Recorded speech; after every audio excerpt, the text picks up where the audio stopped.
We live in interesting times. On tonight's headlines. Church bells seized from the Philippines by U.S. troops as war trophies over a century ago were returned today in a bid to turn the page on a difficult chapter between the historical allies. British Prime Minister Theresa May will let MPs vote on her Brexit deal before January 21 after the initial vote was pulled due to lack of support. I will go to see my counterpart.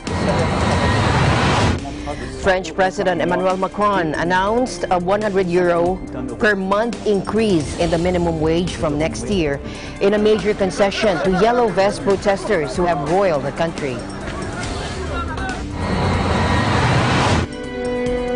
And NASA's Voyager 2 probe has left the protective bubble around the sun and is flying through interstellar space, becoming the second human-made object to travel so far.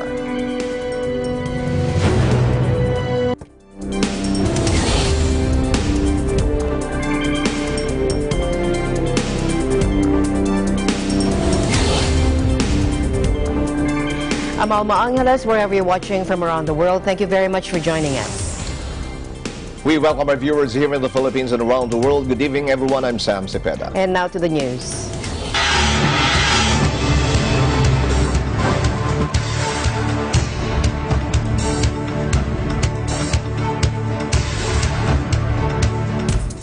The church bells seized from the Philippines by U.S. troops as war trophies over a century ago were returned on Tuesday in a bid to turn the page on a difficult chapter between the historical allies. Take a look. President Duterte followed up with a personal appeal to our Secretary of Defense, James Mattis, who, like all of us here today, recognized that returning the bells is the right thing to do. So on behalf of the United States, it is my great honor to be here at this closing of a painful chapter in our history. The bells return reflects the strong bonds and mutual respect between our two nations and our peoples. Giving back the three so-called Balanhiga bells meets a decades-old demand from the former U.S. colony at a time when the two nations' ties have been rattled by President Duterte's pivot to China. We all know that was a very painful chapter in the relations between our two countries, and hopefully the return of the bells today helps us close that chapter. There is so much wonderful things in our relationship. We really are friends, partners, and allies, and we have been for many decades. But, you know, we cannot erase what happened in the past.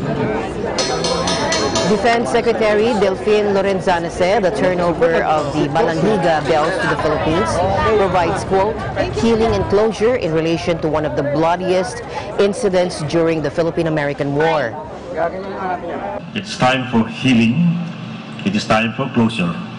It is time to look ahead as two nations should, with shared history and as allies.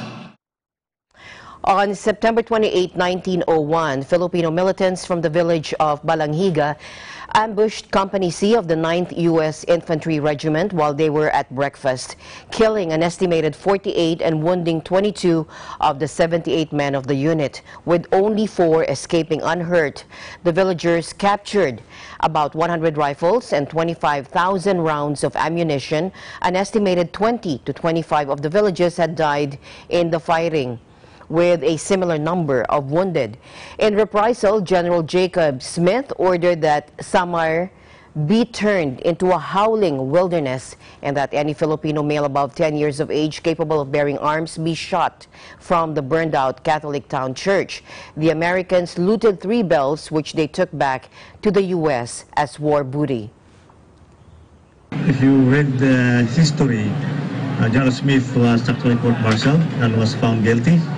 And so are the others who implemented this policy. The U.S. government, to my knowledge, to my reading of history, did not actually disregard or disbelieve what happened there. So there is acknowledgement.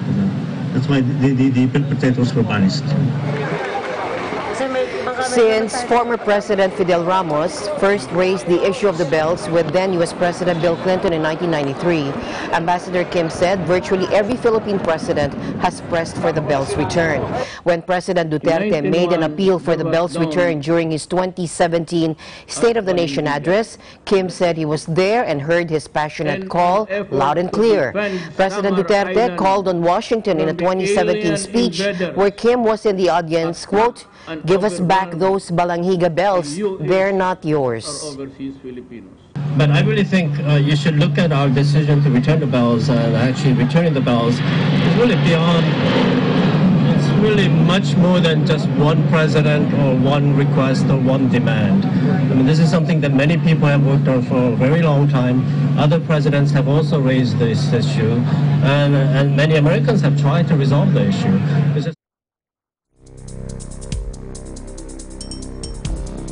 The United States imposed sanctions on the 3 North Korean officials as it called the regime's human rights accord among the world's worst, in an abrupt shift from President Donald Trump's efforts to woo the regime.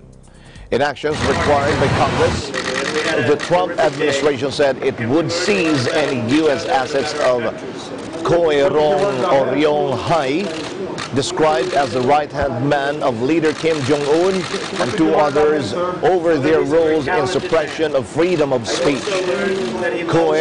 Choi is a lifetime confidant of Kim's father, Kim Jong-il, and in the past has been described as the effective number 2 in controlling the military. The sanctions will seize any assets of the 3 officials in the United States and ban any U.S.-based financial transactions with them. Such restrictions may have little impact on officials in one of the world's most closed countries, but will have a clear symbolic force as North Korea seeks greater acceptance by the United States. We had a terrific day.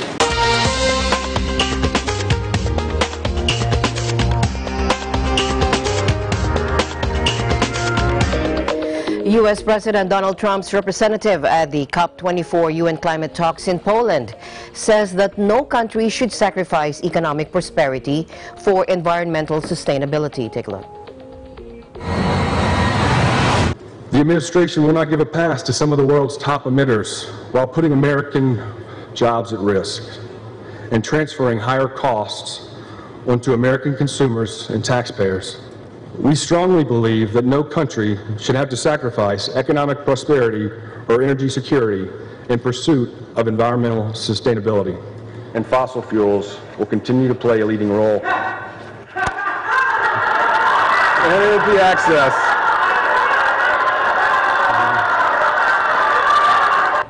Now, about 100 protesters stood up and chanted, "Keep it in the ground," shortly after the start of a panel called U.S. Innovative Technologies Spur Economic Dynamism. As cameras swarmed around them, some of the protesters explained how their communities are affected by the extraction of coal, oil, and natural gas. The U.S. event took place on the sidelines of the ongoing UN meeting in Katowice, Poland. After several minutes, the activists left the room chanting, "Shame on you." Now, their protest mirrored a similar action taken during a U.S.-hosted panel at last year's climate talks in Bonn, Germany. Wells Griffith, a Trump administration advisor, speaking at this year's panel, said after the interruption that the U.S. would continue extracting fossil fuels, including through hydraulic fracking. Griffith warned against alarmism over climate change.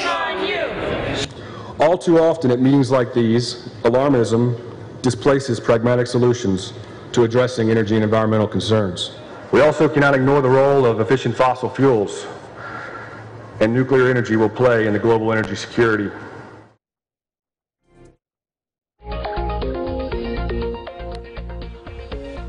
With a devastating drought worsening an already horrendous humanitarian situation in Afghanistan, parents are increasingly compelled to sell young daughters into marriage to pay off debt or buy food, the UN says at a conference focused on Afghanistan. In the drought-hit Herat and Baghdad provinces of Afghanistan, the UN Children's Agency estimates that at least 161 children between the ages of 1 month and 16 years old were sold over just a 4-month period. So parents actually get into debt, and they hope that with maybe rain coming soon, they would be able to pay off the debt and have their livelihoods and their, to be able to provide for their family. But unfortunately, the drought continued to drag on, and they could not pay this debt. So unfortunately, children are now becoming the collateral. The UN Refugee Agency also said that the worst drought in decades has made a desperate situation worse.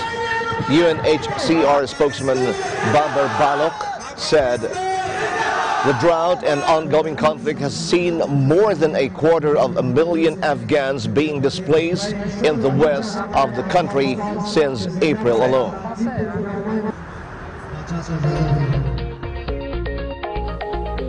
In other environment news, formed in the shadow of Mount Everest, the turquoise depths of Nepal's Imja Glacial Lake would be a breathtaking miracle of nature to behold. Were they not a portent of catastrophic floods? Take a look. Now, scientists have warned that as climate change causes Himalayan glaciers to melt at an alarming rate, lakes like Imja could swell further and eventually collapse, triggering a deluge in Nepal, an impoverished nation at the mercy of a warming planet. Now, those tasked with staving off disaster fear a glacial lake outburst flood, sending torrents of water, mud, and rock hurtling downstream, could reach as far as Nepal's densely populated southern plains, wiping out roads, vital energy projects, and entire villages in its path. त्यो पोखरा चाहिँ एकदम फुट्नुवाला रहेछ, डर लाग्दो रहेछ। त्यो चाहिँ एक दिन बत्किन्छ भनेपछि भनेर सुनेको थियो, बत्किनुवाला रहेछ। त्यो बत्किन्छ कि क्या हो, अलि बढ्दै जाँदो रहेछ भनेर हाम्रो डर चाहिँ लागिराखेको थियो है। Because since they are spontaneous, they can burst at any moment if they are not drained, and then the threat for the community will be that suddenly hundreds of thousands of cubic meters will come downstream and will wash away everything. And when I say wash away, it's really wash away their houses, their livelihood, and of course the people themselves and their animals.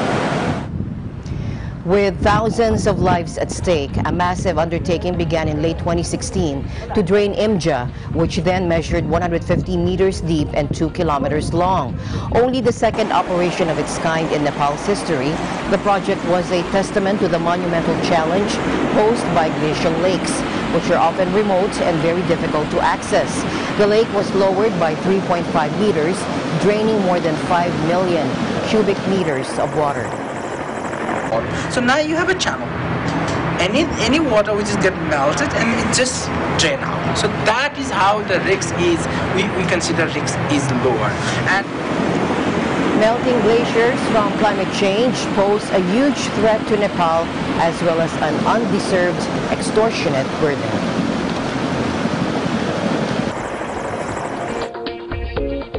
Dismayed by the German government's failure to meet climate protection targets, dairy farmer Heiner Lütke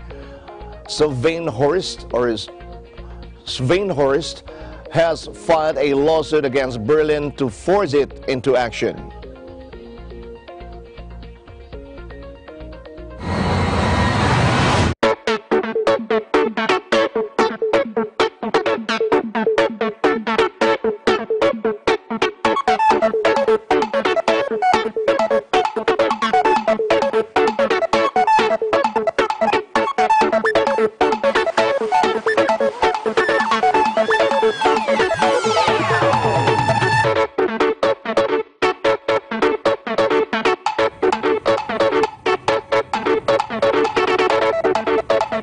We forget that water goes into everything we use, buy and consume every day, whether it's the shoes that you're wearing, the pants, the shirt, just what you're wearing today, just that outfit took more water to make than all the water you have drunk in your entire lifetime.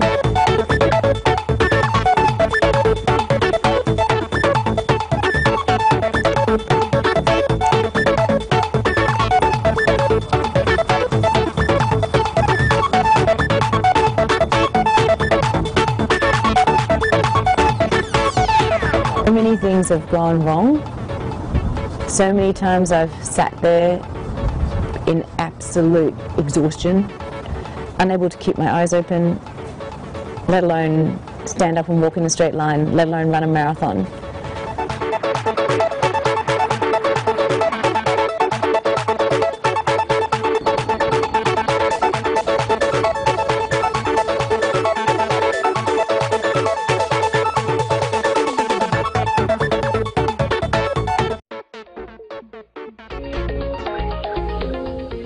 In other news, a viral video showing a gigantic python wrapping itself around a hapless Indonesian villager has secured more than 1 million views after locals wrestled with the serpent before successfully caging it.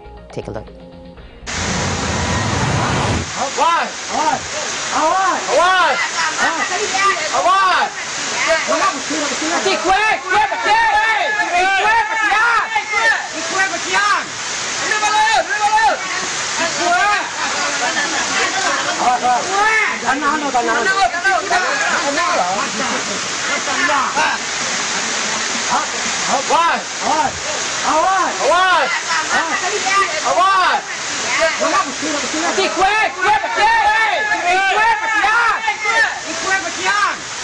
Now, the villagers initially thought the giant snake, which was resting by the river, was just an old log before one of them touched the serpent, triggering it into action.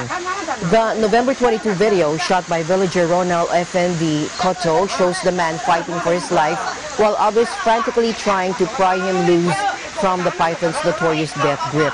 Now, after they managed to call for help and subdue the serpent, they put it into a cage in Pukuang Anam village in Sumatra and asked a local zoo for assistance. But the zoo declined to take in the python, citing overcapacity. For now, we are just keeping it in the cage so people can come and have a look, Koto told AFP, adding that the snake was 8 meters or 26 feet long. Pythons are some of the largest snakes in the world, but are not known to measure more than 7 meters in the wild. In June, an Indonesian woman was found dead inside in the belly of a giant python after it was captured near where she vanished while tending her vegetable garden on Sulawesi Island.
More news will be coming your way when Eagle News International returns.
hanggang alas 8 ng umaga.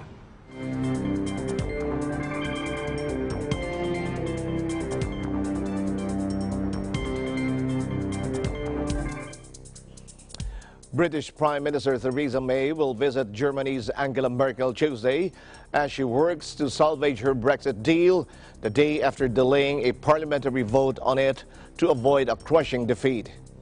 May will first go to The Hague for talks with Dutch Prime Minister Mark Rutte before meeting Merkel in Berlin as she struggles to unite British lawmakers behind her faltering plan. The embattled leader is facing a rebellion in her own party and from parliamentary allies that threatens to sink both the agreement and her leadership. In advance of the European Council, I will go to see my counterparts in other member states and the leadership of the Council and the Commission.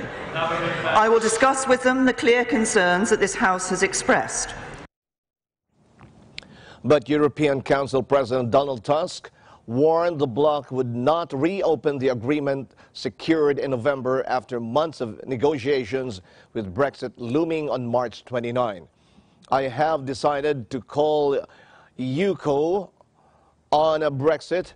On Thursday, we will not renegotiate the deal, including the backstop, but we are ready to discuss how to facilitate UK ratification. As our time is running out, we will also discuss our preparedness for a no-deal scenario. We take note of the Court of Justice judgment today on the revocability of Article 50. We have an agreement on the table, which was endorsed by the European Council in its Article 50 format on the 25th of November. As President Juncker said, this deal is the best and only deal possible. We will not renegotiate. Our position has therefore not changed, and as far as we are concerned, the United Kingdom is leaving the European Union on the 29th of March 2019.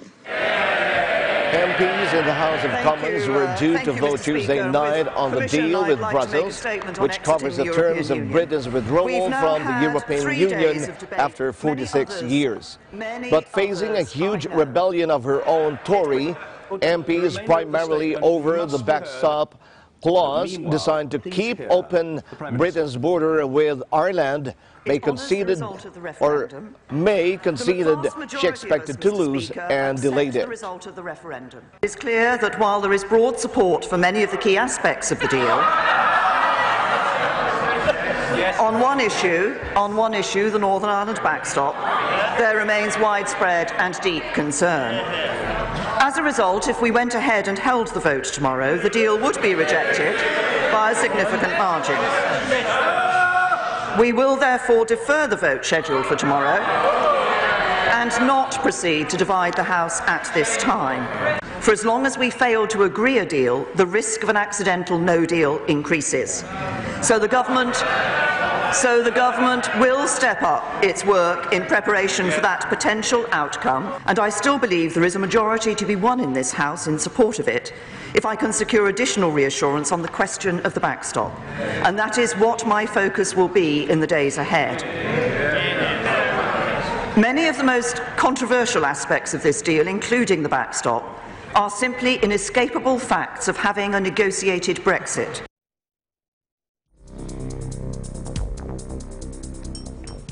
Meanwhile, political analyst Constantine Fraser of the T.S. Lombard Research Group says a move by Prime Minister Theresa May to delay a key Brexit vote would be part of a last-ditch attempt to extract more concessions from Brussels. I mean, the biggest reason would be to just make one last-ditch attempt, really, to go back to Brussels and try and extract some further concessions, even if they're only really symbolic, just to, in a way, give her wavering MPs an excuse to vote for this deal and to convince her backbenchers that she's fought as hard as she possibly can. No. Yes, there isn't really a way forward for Brexit that doesn't involve at least satisfying at least a large part of the Labour Party. So one option for May may be to try and renegotiate the political declaration on the withdrawal agreement and try to aim for a softer Brexit. If May aims for a softer Brexit, she may find it easier to get some Labour votes in the Commons in order to get her deal passed. Prime Minister May has repeatedly ruled out halting Brexit or holding another vote, but it's not impossible, according to Fraser. As of a few months ago, we'd have said that a second referendum was extremely unlikely. It's now become a very real likelihood.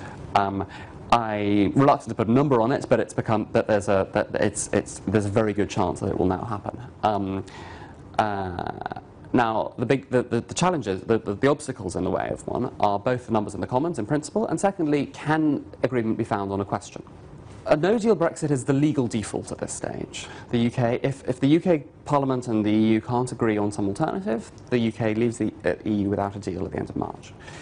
But we still think it's extremely unlikely that this actually happens, because it may be the legal default, but it's everyone's political worst-case scenario, apart from for a small part of the Tory party. And so we're fairly confident that something or another will be, that some means or another will be found to stave off this very. Would be to just make one last.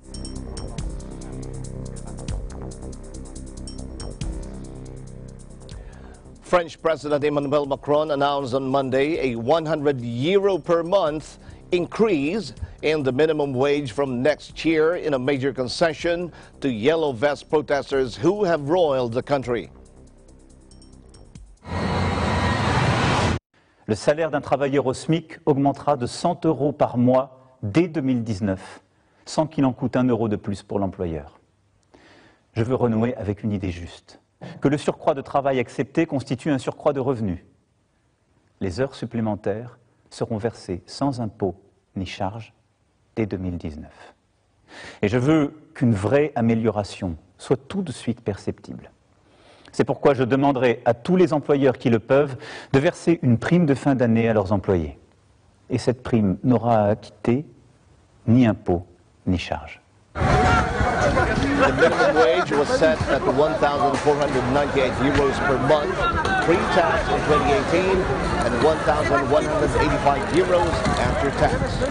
Macron also rolled back most of an unpopular increase in taxes on pensioners, which was introduced by his government.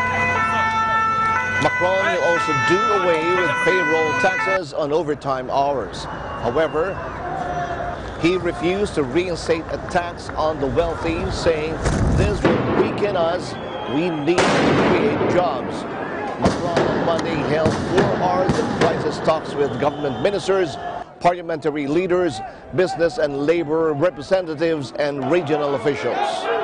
He had previously vowed to, unlike his predecessors, he would not be swayed by street protests. But in an initial attempt to quell the revolt now in its 4th week, the government agreed last week to cancel a planned increase in anti-pollution fuel taxes, the spark behind the Yellow Vest protest in car-dependent rural and suburban France. The Yellow Vest movement enjoys a broad public support of 70 to 80%, according to polls, and some protesters have already vowed to hold a 5th straight Saturday of protests in the capital this weekend.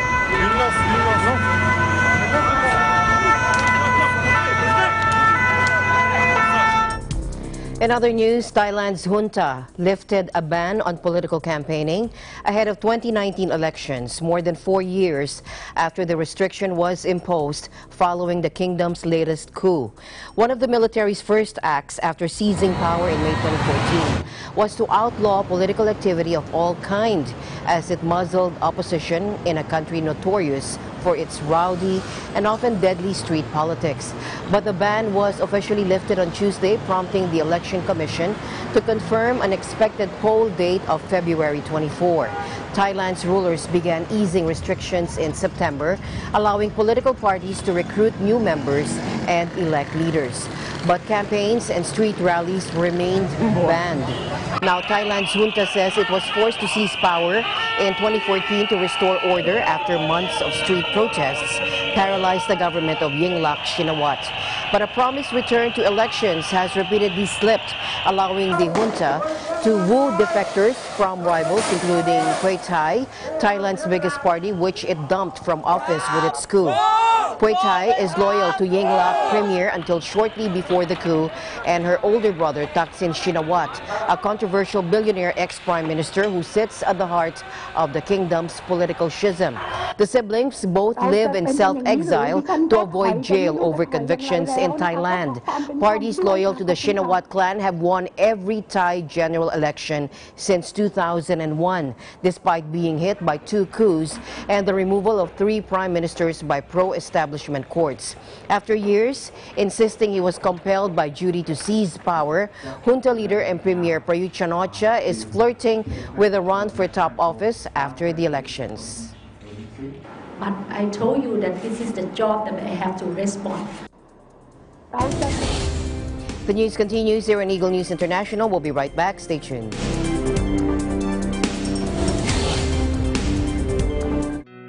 Health is our most important asset, and it should always be a constant effort to seek ways to take care of it. That includes professional medical.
A market analyst watching Theresa May's statement to Parliament delaying a key Brexit vote says uncertainty is likely to continue until there is confirmation of a way forward in Brexit negotiations. Watch this. But as soon as Theresa May stood up to speak, to confirm that she was going to go back to Brussels and try and wrangle some extra concessions out of the European Union, the pound slipped down below 126 to its lowest levels this year. Unless we get some form of vote between now and Christmas, then the uncertainty is likely to continue. Businesses above all else crave certainty. At least businesses knew that there would be a vote on Wednesday. For better or for worse, we would be moving on to the next stage. We're now not doing that. And at the beginning of this year, we were around about 143 against the dollar. We're now approaching 125. Well, that's quite a big move over the course of a 12-month period, irrespective of your time frame. So in terms of UK consumers, a lower pound is not really good news if you're looking for lower inflation. Fortunately, we're in a situation where there is no... In related news, European Commissioner President Jean-Claude Juncker pointedly warned the UK that there would be no renegotiation of the Brexit withdrawal agreement, despite Prime Minister Theresa May's failure so far to win enough support to ratify the deal in the British Parliament. The EU's executive arm said he was surprised that Brexit was still even an issue and repeated that the deal is the best deal possible and the only deal possible. There is no room whatsoever for renegotiation. But, of course, there is room, if used intelligently, is room enough to give further clarification and further interpretations without opening the withdrawal agreement. This will not happen. Everyone has to know that the withdrawal agreement will not be reopened. The big problem, of course, is the backstop for Ireland. We have a common determination to do everything to be not in a situation one day to use that backstop, but we have to prepare it. It's necessary. It's necessary for the entire coherence of what we have agreed with Britain, and it's necessary for Ireland. Ireland will never be left alone. On the backstop that Mr. Juncker was talking about, which is intended to prevent the recreation of hard border on the island of Ireland and protect the Good Friday Peace Agreement in the absence of a larger deal between the UK and EU on their future economic relationship, Juncker said, quote, "We have a common determination to do everything to be not in a situation to one day use that backstop." But he was adamant it could not be discarded from the deal.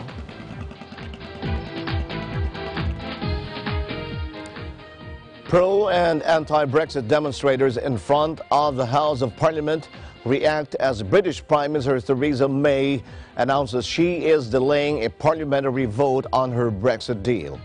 Here's more.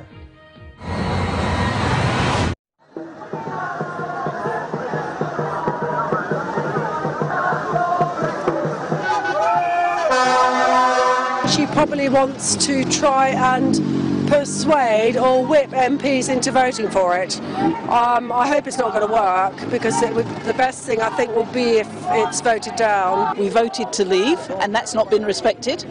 We're expecting a vote tomorrow and now we're not getting that. So, you know, why is the government now delaying yet again?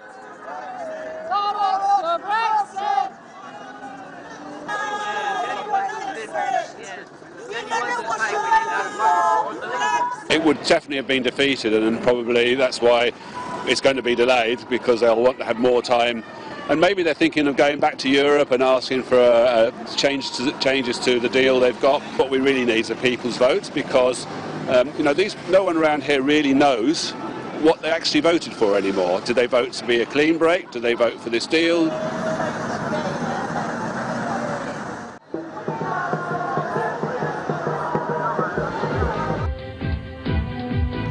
Meanwhile, India's rupee plunged on Tuesday after the country's central bank chief quit following a dispute with the government that analysts say raises fears about its independence. Urjit Patel stood down as governor of the Reserve Bank of India, or RBI, on Monday evening following months of tensions with Prime Minister Narendra Modi's government over interference in policy.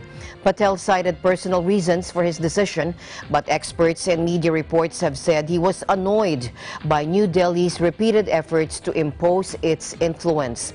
Indian business dailies reported in October and November that the government had invoked never-before-used powers to send at least 3 letters to Patel seeking to direct policy. The government is believed to be unhappy with the RBI over a number of issues, including its handling of interest rates, how to deploy reserves, and what to do about the sliding rupee. The rupee has been one of Asia's worst performing currencies this year, although it has bounced back in the past fortnight, while economic growth slowed to under 8% in the July to September quarter. It's understood the government is pressuring the bank to enact policies to help spur growth ahead of next year's elections, when Prime Minister Narendra Modi will run for a second term.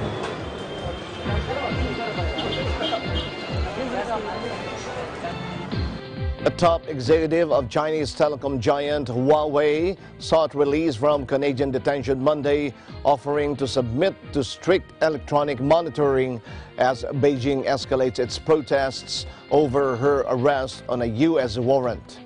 Meng Wanzhou, Huawei's chief financial officer, faces U.S. fraud charges related to alleged sanctions, breaking deals with Iran, and has been awaiting a Canadian court's bail decision, which after 2 days of hearings was put off until Tuesday. She was detained in Vancouver on December 1 while changing planes during a trip from Hong Kong to Mexico for possible extradition. Her arrest has infuriated Beijing, rocking stock markets and raising tensions amid a truce in the U.S.-China trade war. 加拿大方面如果不能够正确的处理这件事情，将面临的严重后果。你问这样严重后果是个什么样的后果？我可以告诉你一句话，这完全取决于加方自己。 Beijing's latest outcry over the case also led to the suspension of a planned Canadian forestry trade mission to China this week. Meng has agreed to surrender her passports and submit to electronic monitoring if she is released pending the outcome of the extradition case. I doubt the U.S. would try to extradite Meng if it didn't have plans to indict Meng. And again, that will be another key lever. China will react very strongly to that. Now, in each of those cases, I think financial markets will also react in tandem with that anger and move southward. So there's clearly a lot at stake in this.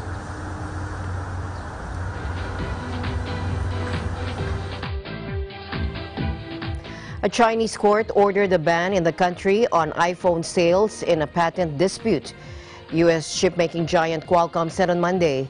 A Qualcomm statement said the Fuzhou Intermediate People's Court had granted its request for 2 preliminary injunctions against 4 subsidiaries of Apple, ordering them to immediately stop selling the iPhone 6s, iPhone 6s Plus, iPhone 7, iPhone 7 Plus, iPhone 8, iPhone 8 Plus, and iPhone 10. The China case is based on patents which enable consumers to adjust and reformat the size and appearance of photographs and to manage applications using a touch screen, according to Qualcomm.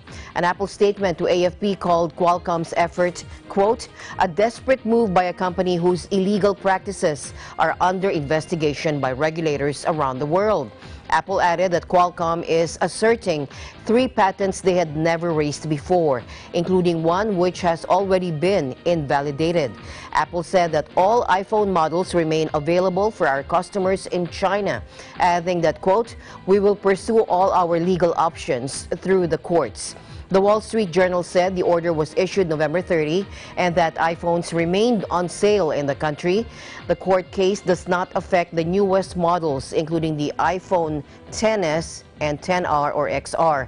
The court action also comes amid a backdrop of increased trade tensions between Washington and Beijing and the arrest in Canada of a top executive of Chinese tech giant Huawei at the request of U.S. authorities. Beijing has reacted angrily to the arrest of Huawei Chief Financial Officer Meng Wanzhou, the daughter of the company's founder, who faces U.S. fraud charges related to alleged sanctions breaking dealings with Iran.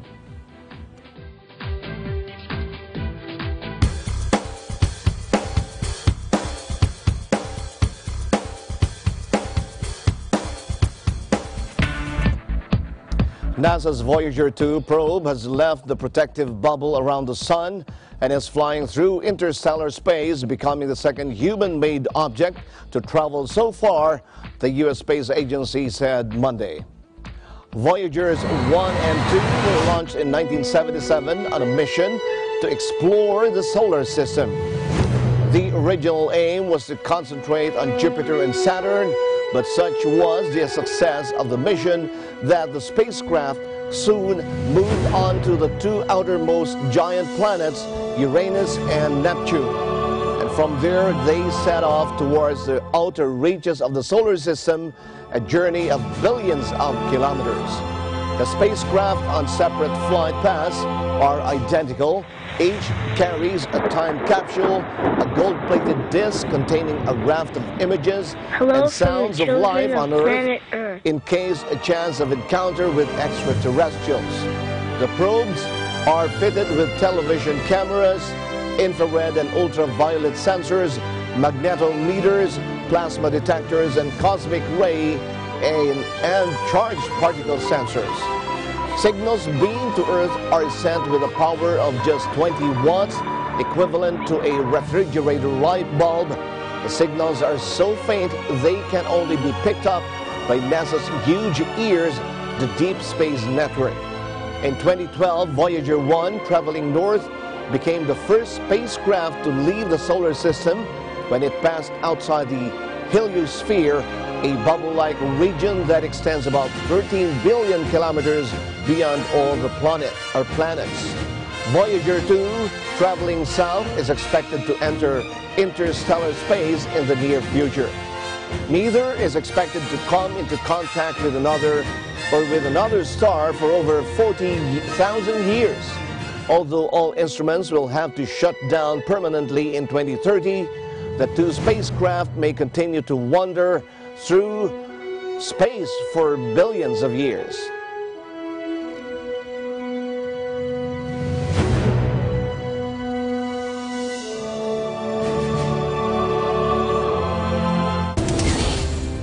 Eagle News International will be right back. Stay tuned.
Mag-provide na appropriate ratings sa lahat ng TV shows. Para ugaliin ng pamilya ang responsableng panonood. Be more time, parents! Rated G, good for all! Oops, rated PG! Dapat may mga magulang para sagutin ang mga tanong ng kabataan. Grabe, rated SPG, maselan! Itan ang paggabay. Pag rated MTRCB, rated responsable.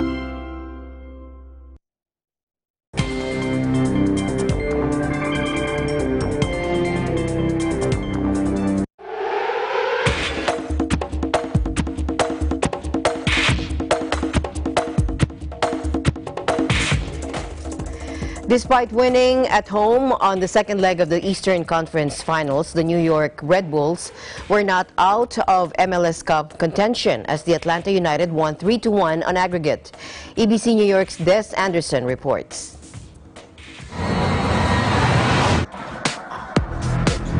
We're here at Red Bull Stadium in Harrison, New Jersey for the second leg of the Eastern Conference Finals. Red Bulls trail 3-0, losing in Atlanta, and hope to overturn that result to make it to MLS Cup 2018.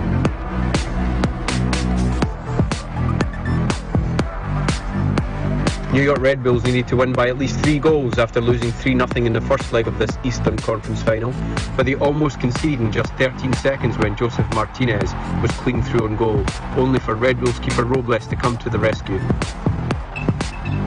It was a bad-tempered match full of fouls, with the Red Bulls doing all of the attacking, while Atlanta would sit back and defend. It took until the 79th minute before the Red Bulls would finally put the ball in the net, only for the goal to be ruled out for a foul on Atlanta keeper Brad Guzan. The Red Bulls continued to attack, but they just couldn't find a way past a resolute Atlanta defence. Just as time was almost up, the Red Bulls would finally score through Tim Parker. They win the game 1-0, but it's not enough.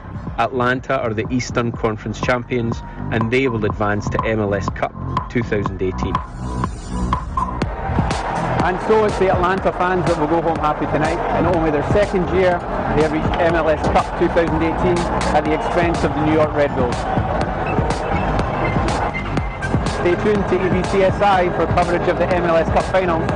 This is Des Anderson reporting from Harrison, New Jersey, and I am 1 with 25.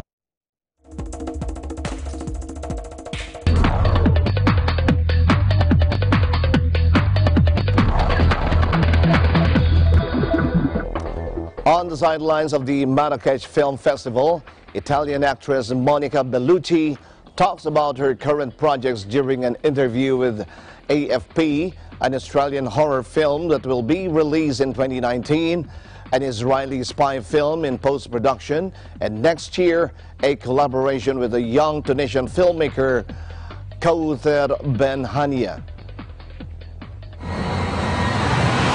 C'est que Kawther a fait un film que j'ai beaucoup aimé, La Belle et la Meute, et qui était présenté à Cannes l'année dernière. Et du coup, quand on m'a présenté les projets, j'ai lu le scénario et j'ai trouvé le scénario très original, très intéressant. Je trouve qu'à la manière de filmer, vraiment, on sent vraiment tout le talent qu'elle a et la manière de diriger les acteurs aussi. Et j'ai tourné plutôt avec des réalisateurs hommes et du coup, ça me plaît l'idée de renouveler aussi l'expérience avec des femmes. J'ai tourné avec Maria Soledad-Tognazzi en Italie, j'ai tourné avec Alicia Rohrwacher, Rebecca Miller et voilà, du coup ça va être encore une nouvelle expérience. Australian filmmaker Soudabe Mortezai's Joy, an unflinching look at migrant sex workers in Europe, won top prize Saturday at the Marrakesh Film Festival in Morocco. Italian actress Monica Bellucci presented a trophy for the film, which tells the story of a young Nigerian forced into prostitution in Vienna. Marrakesh's 17th annual festival was attended by top cinema stars like U.S. director Martin Scorsese and actor Robert De Niro.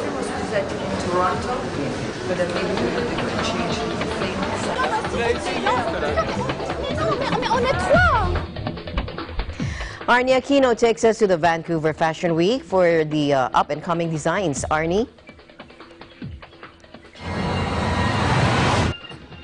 Back for its 32nd season, the Vancouver Fashion Week has a lineup of designers that will surely wow its audience. Staying true to the city's reputation, Vancouver Fashion Week is celebrating multiculturalism and up-and-coming designers. Vancouver Fashion Week founder Jamal Abdurrahman shares why he founded the Fashion Week and his hopes for new designers. I was organizing shows back before I started, and every show had to be, the next show has to be bigger than the one before. So the next step was Fashion Week, and I was in Paris Fashion Week in 1999, and then I came back and I founded Vancouver. We'll be fortunate to showcase them in front of a wide audience of media and buyers and stylists and editors from all over the world. Models and designers also share their views. Well, to be honest, this is my first taste at a proper fashion week. I've done one show before, so I'm just really excited about it. A bit nervous, but it's such a good opportunity to get exposure, to meet loads of other designers, loads of influencers, loads of, a mix of everybody. So yeah, it's a really great opportunity and I'm so happy to be here, yeah. So a lot of people who come and see fashion things in Vancouver are going to be amazed by all the diversity of designers and influences from around the world. So I think it's a really good place for people starting out. The way it's going so far, I love the way they have different shape of models. It don't matter if you're big or too small, but I just love it. Yeah. Reporting from the Vancouver Art Gallery here in Vancouver, I am Arnie Aquino, 1 with 25. Thanks, Arnie. Thanks, Arnie. Don't forget to like us on Facebook, follow us on Twitter and Tumblr. Also check out our boards and Pinterest and pictures on Instagram. I'm Sam Cepeda. Thanks for joining us. And that's it for tonight's broadcast. I'm Alma Angeles and we're 1 with 25.